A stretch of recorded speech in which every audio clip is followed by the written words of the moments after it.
ای بیتشید تو همین کار کردید وای ناما شما همین انصاف دارین انصاف گفتنی هست در شما آخر دخترم چند بار تو را گفتم که لوت گیز نباشه دخترم سریوز نی تام بچه سریوز نی گلرزی سریوز نی واقعا دختگی شما انصاف داره شما چقدر هنرمندی نه بو دوام میکنه که ما هنرمندی او ایجاد جدی طلب میکنه همین سناریوی ما جدی طلب میکنه جدی همینجا در نوبتی بچه کشید اول پسر میگرده میگه عزیزم تو همه رو آمیخته کردی همش خوب میشود اون نوبتی دختر کشید میگه نه من این چیز رو آمیخته نکردم از تو باشی مرا محزون کردی تمام این همه گپ فقط جدی لوات خندیدگی رفته الو یک آواز هست یک دو آواز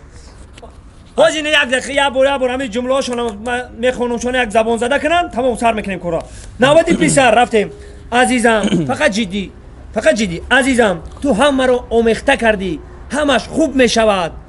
انا نوبتی دختر او تو باشی نه من این چیز رو آمیخته نکردم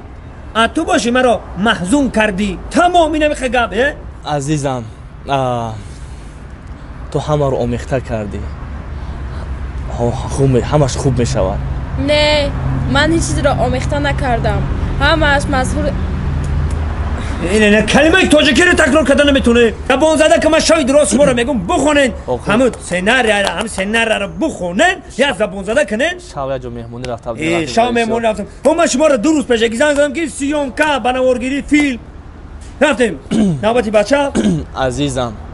تو همه رو آمیخته کردی همش خوب میشود نه من هیچ چیزی رو آمیخته نکردم همش اینه چقدر شما کلمه‌های تاجیکی رو گپ زدن نمیتونین چقدر شما هنرمند با دوام میکنین که با هنرمندیم کلمه‌های تاجیکی ساده عادی رو گفتن نمیتونین شما آخه رفیق رژیسور آخه همین کلمات چی لازم چی لازم کلمه‌های تاجیکی چقدر چی لازم محزون همین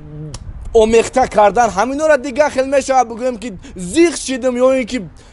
اردرش کردن آخه اینا هیچ کنه نمیفهمه آخه چی خیلی هیچ کنه نمیفهمه